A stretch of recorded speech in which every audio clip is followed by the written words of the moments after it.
started popping. Pop 2 cups of purple just to warm up. Pop a perky just to start a popping. Pop 2 cups of purple just to pop a perky just to start a popping. Pop 2 cups of purple just to warm up. Pop a perky just to start a popping. Pop 2 cups of purple just to warm up. Pop a perky just to start a popping. Pop 2 cups of purple just to warm up. Pop a perky just to start a popping.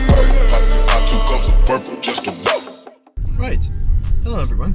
So, yes, today I'm doing a review of my father's 2016 Skoda Superb.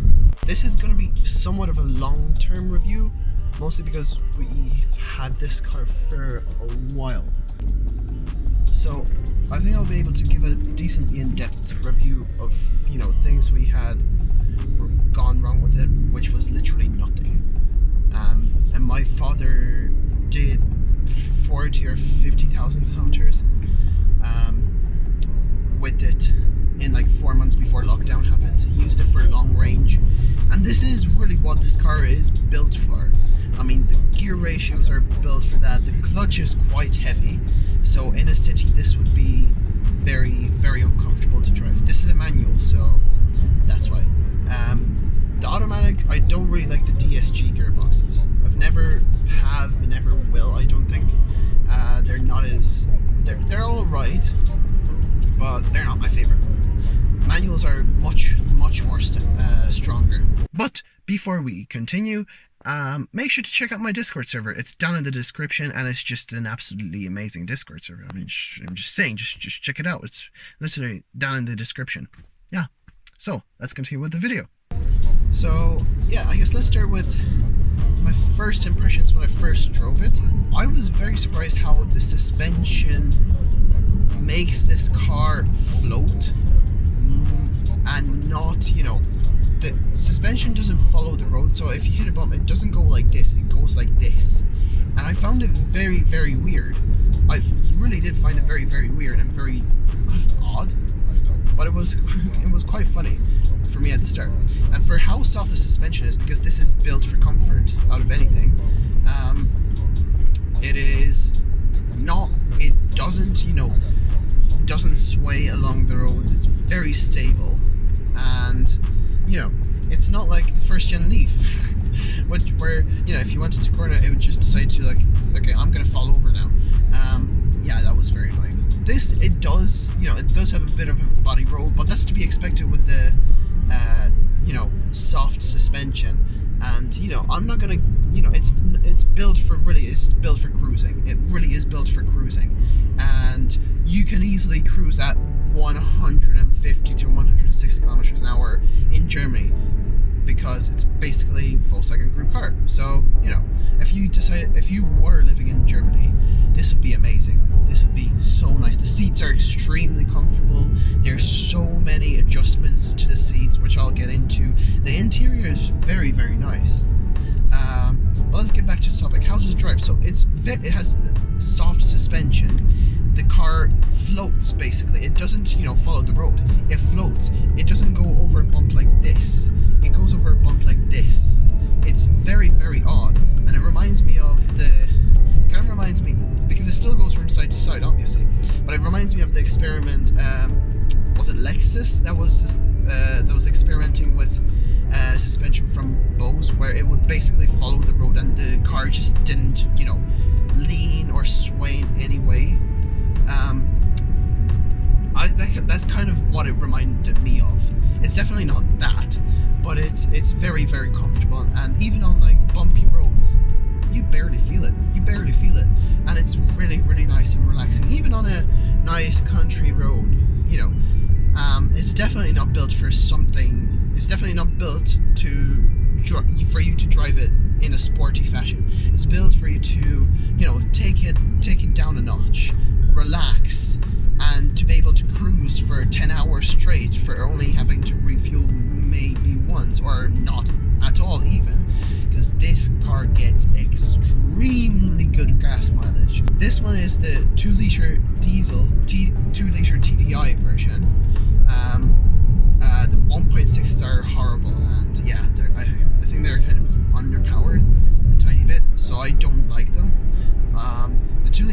guys are way more reliable.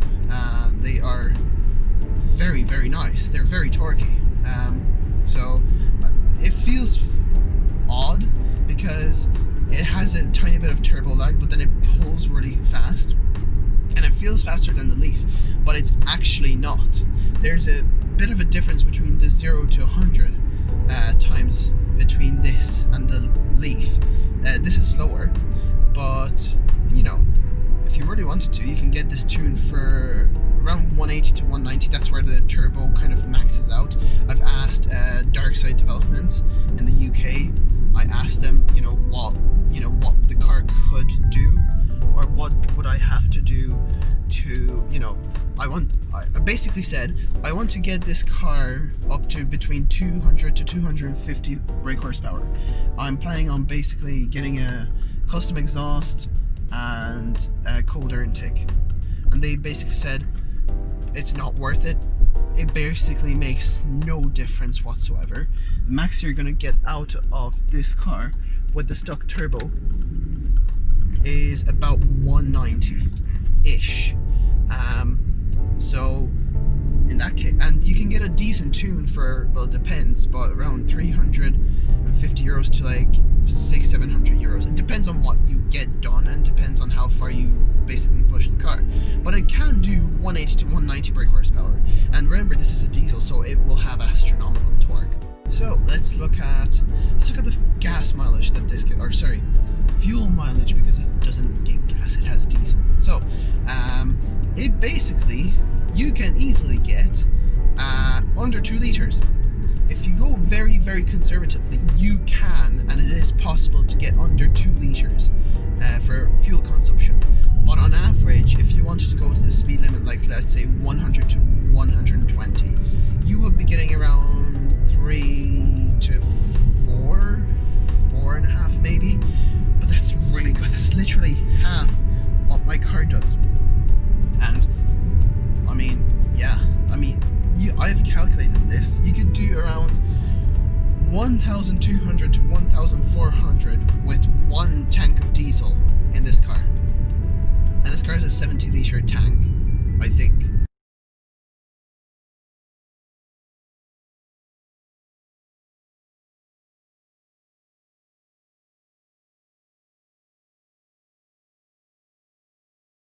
But if that's how it is, you can go so much with 1 tank of diesel.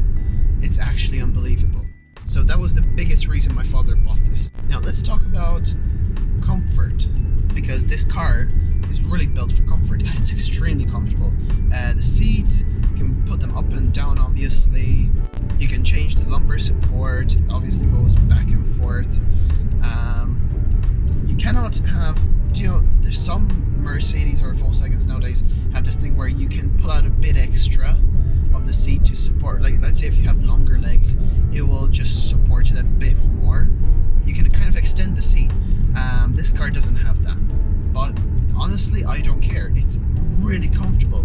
Even with me with my long legs, it's extremely comfortable and I really like it. Like, it's the one complaint I have is you cannot adjust the headrest. You cannot adjust it how close it gets to your head, and that's the only thing I was really surprised about. But other than that, it's extremely comfortable. So comfort, yeah, it's up there. It's very much up there. And if these cars depreciate a tiny bit more than, let's say, a Volkswagen Passat or an Audi A4, basically this is what this car is set to compete against. So this car is very up there. It's very much up there. If you can find a good deal and you can get the 2-litre diesel with a manual, I would highly suggest getting it. It's really good. It's extremely comfortable. It's basically that the interior is a tiny bit not as high quality, but I don't think I would care. Right, so let's look at the interior because, well, we've covered comfort. So it's very nice, and I really like the infotainment system. It's very easy to use, and it's extremely snappy. So obviously this is a touch screen and it's very, very nice to use. There are lots of options, including options for Android Auto and Apple CarPlay. It's very, very easy to get. It has an extremely nice stereo system. I mean, one of the best I've ever heard. And this is only the base version of the audio system, so it's very, very nice. There are thousands of settings to set up basically anything, and it's extremely good. You can even set up your lights to be good for, let's say I go to Europe, right? This is a right-hand drive car, but there they have left-hand drive cars, and the headlights are set up differently because we drive on the different side of the road. So you can actually change the lights to be actually, you know, imitating the same setup as a left-hand drive car, which I found extremely, extremely good. It has voice control, I'm pretty sure, and also the navigation doesn't actually suck. It's literally one of the first navigation systems where I'm like, this is kind of alright, and this I also loved. So that disappears, but when I go to touch the screen, it comes up. Take my hand away, it will go away. It comes up. That's so cool. I found that so cool. And this isn't the only place where this will happen. Let's say I'm here, it should go away. Yeah, and then I put my hand up. Yeah, so this is very, very cool, and I really, really like this infotainment system. Also, obviously, it has dual zone climate control. There's a different temperature for the rear, for the left and the right. You can change. There's an LED strip running along here, and also in the doors as well, here, and in the back ones as well. And you can change that to a different color. So let's go to background lighting, and you can basically change it from warm white to green to blue. So we have it on green because green is what is mostly associated with Skoda. You also have lighting in the footwell, both areas. You can change how dim or how bright they are, both areas, both this green LED strip and one this. The lighting down in the footwell. So I found that very, very nice. This thing also has something called Park Pilot. So basically, when you put the car in reverse, it does this. It automatically comes up. But when you basically start I don't know if you can see that. There. It basically shows you all the sensors and how far you are, let's say, turning. So if I start turning into like a parking space, like I'm doing so I'm rolling ahead, and then I start turning, it shows you where the wheels are going, and it basically shows you how much space you have. And the same thing goes for when you are going backwards. So if I start reversing with the reverse camera, I can turn that off and switch this option, and it shows you how far the car will actually, you know, go outside. It's very, very nice, and I really, really like it. I think it's absolutely amazing stuff, especially for city driving, because this is a very big car. It doesn't look very big, but it is quite big. You can also adjust basically anything. This sadly doesn't have the adaptive cruise control, because this is like the mid-rate, I guess, trim level. So that only the top trim level would get that, but basically this would look a bit different, and that's how you know. This does and can come with adaptive cruise control, and I think it would be so nice, but I guess it's a price you don't pay when you get a bargain.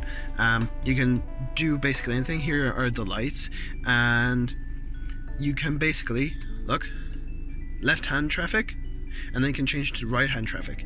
So this is very, very, very nice. And this is like the instrument switch lighting, so that, and basically you can adjust, let's say when you come to the car at night and the lights turn on, and you have it in auto because that's the only way it does come on. You can basically set it to how long the lights will stay on, and the same thing goes when you lock the car. So it's very, very nice. I really like it. what else could I do? You can also adjust stuff in the instrument cluster. You can change units of how the actual car talks to you, and then you can basically reset everything. You can also do seats, and you can also have car key activated seats. So basically you have 2 keys for this car, and if you use 1 key, it will adjust the seats automatically for that key. And then you have another key which is set for, let's say, your girlfriend or your wife or whoever, and they're obviously going to be a different size unless they aren't. But basically that second key will automatically set the seat for you, and it's something really, really cool. And I know it's not the newest thing in the world, and it has been around for some time, but it's just really, really nice. When you don't get adaptive cruise control or stuff like that, it will just warn you how far the car is ahead of you. That distance actually increases the warning distance the faster you go, obviously, because you have to brake more at a higher speed to stop. So it's very, very nice. It still has CD players, and you can put 2 SD cards in, which is very, very nice. It's not something that you see in cars every day. So for someone like my father, he loves that, because in the i3 you didn't have that. So let's look at the interior in a bit more level. So me personally, I don't like chrome in the interior of cars, because if the sun hits it, it reflects and it's really bright. So yeah, it's not bad. It's not bad in this car. There isn't much, but there is some, which is I guess it's acceptable. You can set 3 different seat positions, and obviously both this and the passenger seat is also electronically controlled. It does have lumbar support. You can move the seat back, obviously. This is what I said, it's a fixed headrest, so it's actually really, really annoying. That's the only thing. To use this as the handrest, what you do is you basically lock it in position like that, and it just stays like that. It's very nice. So the front, there's a lot of space, lots of space. This is set up for me, and I still have so much headroom, and I'm 6 foot, and the seats can still go down. It's definitely not high up. So it's very, very nice. Now let's go to the back, which has so much space, it's not even funny. Look at this. That's set up for me, right? Look at this. There's nearly, if I sit up straight, there is, I'm gonna say 4/5 of a foot room here. It's definitely not a feet, but it's nearly a feet. Rear passengers can control their rear temperature that comes here, and if it was a higher option model, it would get rear heated seats. It only gets front, but it can get rear heated seats. You have cigar lighter, ashtray, obviously, and you can pull this down in the middle for an armrest, and it's also a cup holder. So it's very, very nice, and it's so soft and so luxurious. There is a bit less headspace, but it's all right. I mean, it's fine. It's definitely not astronomical, but it's definitely big. It's big enough. There are also these hangers for businessmen, because I feel like it's who would buy these. There's 2 here, and there's 1 more here at the actual handles. This also came with rear tinted windows and wind deflectors. And now let's go to the rear, which is huge. So yeah, don't worry about that. But this is huge. I could literally, from my knee up, I would be able to lie in this. This is huge. So yeah, it's a hatchback. It's not a saloon, it's a hatchback. So yeah, there are hooks. There are so many hooks for shopping, for smaller stuff. There are also these retractable hooks if you want for bigger stuff. There are lots of hooks to tie down stuff. Same with on the seats. That's also a ski pass through for anything like that. There's 1 power outlet here. You can turn the lights on. I think you can take this out to use it as basically as a torch. Just has two small little LEDs, and this is basically always charging. And you know, this is only one. There are two more lights there, which I find this pretty cool. It's very, very nice. You can turn it off, turn it on, but it's basically just two little LEDs, and then you just pop this back into here, which then instantly becomes another light in the rear. There's also this storage cubby for anything. I don't know what these are for. They have these Velcro on the bottom. Maybe, I guess, I don't know. Maybe to like divide stuff. But anyway, there's this storage cubby, which is pretty big. Like, it's pretty spacious. And on the right, you have an emergency kit thing, stuff, place. You also get one of these it's a full-sized spare with a jack and everything. So that's very, very nice. But at this price point, and at this size as well, you'd think you would get that. There's also some hooks back here, and there are also another one here, which is very, very nice. And it's just astronomical, like huge. There's no rear windscreen wiper because it doesn't really need it. The wind kind of makes all the rain run down. So yeah, this particular model comes with the 17-inch rims. These are 215, 55 or 17s. The spare is a 205. That's the only difference. It's a tiny bit narrower, but it's basically a full sized spare, which is very, very, very nice. The headlights are also, I really like them, and comes with these washers for whenever they are. There are also fog lights, and these headlights turn as you turn, which is very, very, very nice. This is the sensor if we had adaptive cruise control, but the only thing it does as of right now is basically it tells you to keep your distance, which is, yeah, I mean, fair enough.